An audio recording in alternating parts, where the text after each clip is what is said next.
ఇప్పుడు అసెంబ్లీలో నిన్న కోమటిరెడ్డి వెంకరెడ్డి గారు చిట్చార్ పేరుతోటి మీడియాకు జగ్గారెడ్డి గారిని పిసిసి అధ్యక్షుని చేస్తే వచ్చే ఎన్నికల్లో 100 సీట్లు కాంగ్రెస్ పార్టీ గెలుస్తుందని చెప్పడం జరిగింది. జగ్గారెడ్డిని పిసిసి అధ్యక్షుడు చేయాలంటే ఇప్పుడు పిసిసి అధ్యక్షుడు ఉన్నటువంటి బీసీ సామాజిక వర్గానికి సంబంధించిన మహేష్ కుమార్ గౌడ్ గారిని తొలగించి ఆయనని ఇవాళ అధ్యక్షులు చేయాలని చెప్పడం జరిగింది. ఇవాళ మేము బీసీ సమాజం నుంచి వెంకరెడ్డి గారిని సూటిగా ప్రశ్నిస్తున్నాం. మీరు మతుడిని మాట్లాడుతుర్రా, సోయుడిని మాట్లాడుతుర్రా, లేదా బీసీ వ్యతిరేకతతోటి కులగజ్జతో మాట్లాడుతుర్రా? బీసీ సమాజానికి సమాధానం చెప్పాలి. ఎందుకంటే ఈరోజు జగ్గారెడ్డి గారు బీసీ చింత ప్రభాకర్ అనే ఒక బీసీ బిడ్డ చేతిలో ఓడిపోయిన వ్యక్తి. అక్కడ ఒక బీసీ బిడ్డ ఓడగొడితేనే జగ్గారెడ్డి గారు ఓడిపోయి అలా ఖాళీగా ఉన్నాడు. ఓడిపోయిన వ్యక్తిని పట్టుకొని పిసిసి అధ్యక్షుని పెడితే 100 సీట్లు వస్తాయంటాడు. ఒకటి. రెండో విషయము, కోమటిరెడ్డి వెంకరెడ్డి ఇవాళ జగ్గారెడ్డి మీద ఉన్నటువంటి ప్రేమ కాదు, బీసీల మీద ఆయన కక్ష కట్టిండు. బీసీలను అడుగడుగున అవమానించడం ఆయన పరిపాటిగా చేసుకున్నాడు. బీసీలను రాజకీయంగా అణచివేయడం, బీసీల మీద దాడులు చేయడం, బీసీల మీద దౌర్జన్యాలు చేయడం, బీసీలను రాజకీయంగా తొక్కేయడమే ఆయన పనిగా పెట్టుకున్నాడు. ఇవాళ కోమటిరెడ్డి గారి యొక్క మానసిక స్థితి ఎవరిని అడిగినా కూడా ఇవాళ సమాజంలో చెప్తారు. నేను చెప్పలే, అసెంబ్లీలో హరీష్ రావు గారే అన్నారు, అధ్యక్ష కొంతమంది సభ్యులు గతి తప్పి మతి తప్పి సోయి తప్పి మాట్లాడుతున్నారు, వాళ్లకు బ్రీత్ అనేది టెస్ట్ చేయాలని చెప్పిండు. ఇవాళ నేను అంటున్న సోయిని అసెంబ్లీలో సోయిని మాట్లాడిండా, సోయి లేక మాట్లాడిండా, గతి తప్పి మాట్లాడిండా, మతి తప్పి మాట్లాడిండా మాకు అర్థమవుతుంది.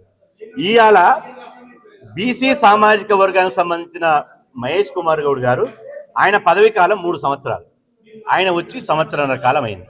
మరి కాలం పూర్తి కాకముందే ఆయన తొలగించాలనడానికి నీకున్న అర్హత ఏంది? అదే రేవంత్ రెడ్డి గారు నేను 10 సంవత్సరాలు నేనే ముఖ్యమంత్రి అన్నప్పుడు ఎందుకు మౌనంగా ఉన్నావు? ఎందుకు నీకు లాగు తెలిసినాయా? అదే రాజగోపాల్ రెడ్డి గారు మీ సోదరుడు ధైర్యంగా రాజగోపాల్ రెడ్డి గారిని ఇవాళ అభినందిస్తున్నాం. రెడ్డి అయినా కూడా రాజగోపాల్ రెడ్డి గారిని అభినందిస్తున్నాం. రాజగోపాల్ రెడ్డి గారు నువ్వు 10 సంవత్సరాలు ఎట్లుంటావని అడిగాడు. నువ్వు ఇవాళ కోమటిరెడ్డి వెంకరెడ్డి మీ తమ్ముడుకున్న ధైర్యం లేదు. నువ్వు రేవంత్ రెడ్డి గారిని ప్రశ్నించవు, ఒక బీసీ బిడ్డను పట్టుకొని ఇవాళ పిసిసి అధ్యక్షునిగా ఇండైరెక్ట్ గా పొమ్మనకుండా పొగబెడతావా? నీకు ఎంత ధైర్యం? మహేష్ కుమార్ గౌడ్ గారిని ఒక వ్యక్తిని అన్నటువంటి మాటలుగా మేము పరిగణించడం లేదు.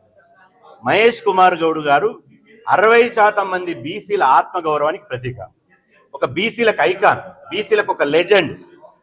ఇవాళ బీసీ విషయంలో రాజీ పడినటువంటి వ్యక్తి. ఇవాళ మహేష్ కుమార్ గౌడ్ గారు కాంగ్రెస్ పార్టీలో ఉన్న మహేష్ కుమార్ గౌడ్ గారి కంటే ముందు కాంగ్రెస్ పార్టీ, మహేష్ కుమార్ గౌడ్ గారి తర్వాత కాంగ్రెస్ పార్టీ ఒకసారి చూడండి. ఆయన పిసిసి అధ్యక్షునిగా బాధ్యతలు చేపట్టిన తర్వాత పార్టీ స్టేట్ పదవుల్లో 70% పదవులు బడుగులకు ఇచ్చాడు. స్టేట్ జనరల్ సెక్రటరీగా, వైస్ ప్రెసిడెంట్గా, కార్యదర్శులుగా స్టేట్ బాడీలో తన బాడీలో 70% పదవులు బడుగులకు ఇచ్చాడు. అదేవిధంగా జిల్లా అధ్యక్షుల్లో, డిసిసి అధ్యక్షుల్లో 70% జిల్లా అధ్యక్షులుగా బడుగులకు ఇచ్చాడు. బీసీలకు 56% అధ్యక్షులుగా బీసీలకు ఇచ్చాడు. అదేవిధంగా ఆయన పదవి కాలంలో 4 ఎమ్మెల్సీలు వస్తే 4 ఎమ్మెల్సీలు బీసీ, ఎస్సీ, ఎస్టీ మహిళలకు ఇచ్చి సామాజిక న్యాయం చేశాడు. అదేవిధంగా ఇవాళ నామినేటెడ్ పోస్టుల్లో కానీ ఆయనకున్నటువంటి పార్టీ పదవుల్లో కానీ బీసీలకు పెద్దపీట వేయడం మూలంగా ఇది కోమటిరెడ్డి వెంకరెడ్డికి కంటపింపు మారింది.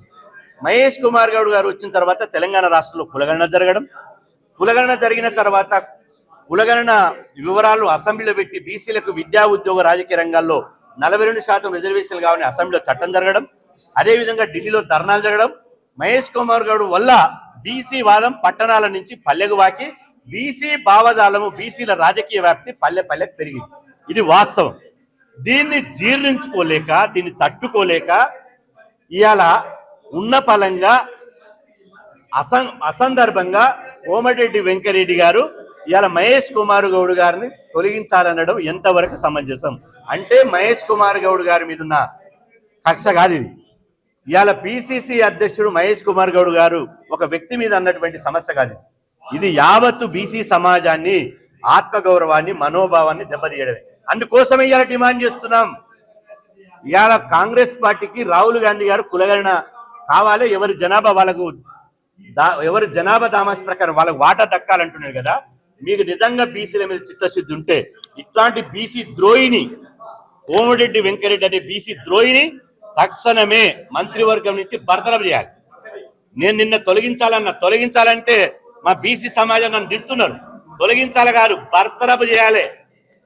ఇవాళ ఒక పున్న కైలాస్ నేత, ఒక బీసీ బిడ్డ, ఒక పద్మశాలి బిడ్డ డీసీసీ అధ్యక్షుడితే ఓర్వలేవు, ఆయన తీసేయాలని రాహుల్ గాంధీకి లెటర్ రాస్తావు. అదేవిధంగా ఎల్లమ్మగూడెం తిప్పర్తి మండలం ఆయన నియోజకవర్గంలో, నల్గొండ నియోజకవర్గంలో ఎల్లమ్మగూడెంలో నాగం అనే ఒక యాదవ్ బిడ్డ నామినేషన్ ఇస్తే వాళ్ళ భర్తని నీ గుండాలతో రౌడీలతో కిడ్నాప్ చేయించి ఒక యాదవ్ బిడ్డకు మూత్రం తాగిస్తావు. అదేవిధంగా ఒక చెరుకు సుధాకర్ అనే ఒక తెలంగాణ ఉద్యమకారుడు కాంగ్రెస్ పార్టీ జాయిన్ అయితే వేదికెక్కనీయకుండా గుండాలతోటి రౌడీలతోటి సంపుతామని బెదిరిస్తావు. అంటే నీకు అంత బల్పా, అంత అహంకారమా, డబ్బులున్నాయనేటువంటి అహంకారమా? నీ వల్ల ప్రభుత్వానికి ఎంత చెడ్డ పేరు వస్తుంది, నీ వల్ల అధికారులు తలెత్తుకొని తిరగని పరిస్థితికి వస్తుంది.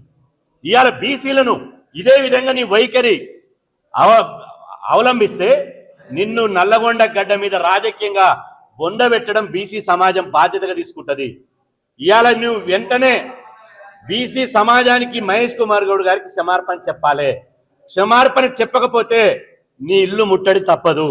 నిన్ను ఎవడు కాపాడలేడు. ఎంతమంది గుండాలను రౌడీలను తెచ్చుకుంటావో తెచ్చుకో, ఎంతమందిని ఏం తెచ్చుకుంటావో తెచ్చుకో, ఇక చూసుకుందాం. బీసీలా రెడ్లా తేల్చుకుందాం. రెడ్లల్లో కూడా పేద రెడ్ల మధ్య కూడా నీకు లేదు. కాంగ్రెస్ పార్టీ మెంబర్షిప్ 60 లక్షల మెంబర్షిప్ ఉంటే అందులో రెడ్ల మెంబర్షిప్ ఎంత, బీసీల మెంబర్షిప్ లెక్కలు తీద్దాం దా. బషీర్బాబు ప్రెస్ క్లబ్కి వస్తావా, సోమాజిగూడ ప్రెస్ క్లబ్కి వస్తావా, ఎల్బీ స్టేడియంకి వస్తావా, బహిరంగ చర్చకురా. అంటే బీసీలను అడుగడుగున అవమానిస్తావు. అదేవిధంగా నల్గొండ మున్సిపల్ మేయర్గా ఇలా గుండాల చేతులు హత్యకు గురైనటువంటి ఒక కుమ్మరి బిడ్డ బొడ్డుపల్లి శ్రీనివాస్ గారి భార్య కౌన్సిలర్ గెలిస్తే ఆమెకు మేయర్ పదవి ఒక కుమ్మరోళ్ళ బిడ్డకు. అదేవిధంగా ఒక అబ్బగోని రమేష్ గౌడ్ అని మున్సిపల్ చైర్మన్ గా పనిచేసిన ఆయనకు చైర్మన్ ఇయ్యవు. కులగజ్జితోటి నీ సొంత కులానికి మున్సిపల్ చైర్మన్ ఇస్తావా? నీ తమ్ముడు నల్లగొండ జిల్లాలో మునుగోడు నియోజకవర్గంలో మీ తమ్ముడు రాజగోపాల్ రెడ్డి గారు 2 జనరల్ మున్సిపల్ చైర్మన్లు ఇస్తూ 2 బీసీలకు ఇచ్చాడు. అది సామాజిక న్యాయం అంటే. మీ తమ్ముడు చూసి నేర్చుకో. కాబట్టి మేము ఇది ఒక వ్యక్తిగతంగా తీసుకోవడం లేదు. మా జాతిని అవమానించాడు, మా 3 కోట్ల మంది బడుగుల గుండెల్ని గాయం చేసిండు, మా ఆత్మగౌరవాన్ని కించపరచండి. ఎట్టి పరిస్థితుల్లో మిమ్మల్ని వదిలేదు. రేవంత్ రెడ్డి గారు, రాహుల్ గాంధీ గారు, మీరు కోమటిరెడ్డి వెంకరెడ్డి మాట్లాడిందో దాని మీద స్పష్టమైన వైఖరి చెప్పాలి. మీరు చెప్పకుండా ఉంటే మాత్రం మీరు రెడ్ల పక్షమా, బీసీల పక్షమా ఇలా తేట తెల్లం కావాల్సిందే.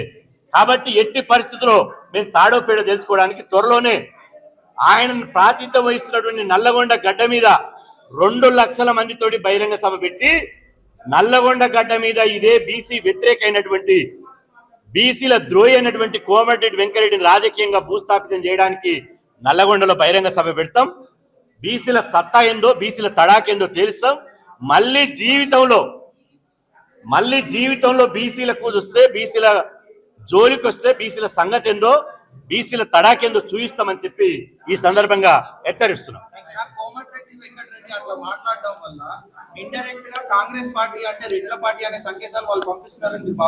వాస్తవమే కదా. ఇప్పుడు రేవంత్ రెడ్డి గారు, రాహుల్ గాంధీ గారు మాట్లాడకపోతే బీసీ సమాజం అంతా అదే భావిస్తుంది. నేను అంటున్నా, కాంగ్రెస్ పార్టీని రెడ్లు స్థాపించిరా. గతంలో ఇందిరాగాంధీని ఎదిరించి రెడ్లంతా కలిసి ఇలా రెడ్డి కాంగ్రెస్ అని పెట్టుకున్నారు. రెడ్డి కాంగ్రెస్ అని పెట్టుకుని పోటీ చేస్తే అందరు రెడ్లు ఓడిపోయారు కదా.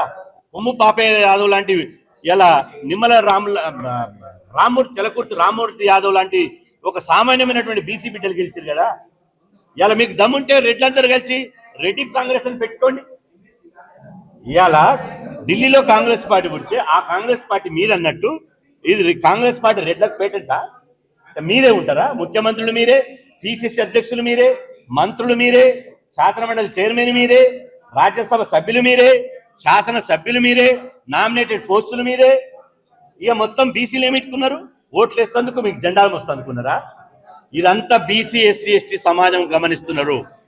మీరు ఇదే విధంగా గమనిస్తే నేపాల్లో వందల సంవత్సరాలు ఉన్నటువంటి వృద్ధ నాయకులు తొక్కి ఓటు అనే ఆయుధంతో తొక్కితే ఇవాళ చిత్తుగా ఓడిపోయి యువకులంతా అధికారంలోకి వచ్చారు.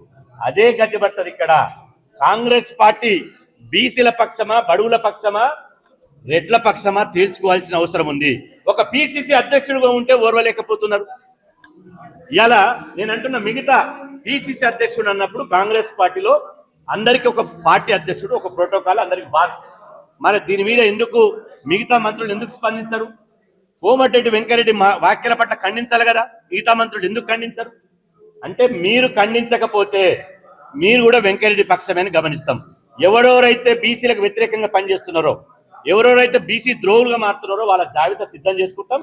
వాళ్ళ నియోజకవర్గాలకు పోయి బీసీ సమాజంతో మేలుకొల్పి మిమ్మల్ని చిత్తుగా ఓడిపెట్టి 2029లో రెడ్లను అసెంబ్లీ గేటు దొక్కకుండా చేస్తామని చెప్పి హెచ్చరిస్తున్నాం.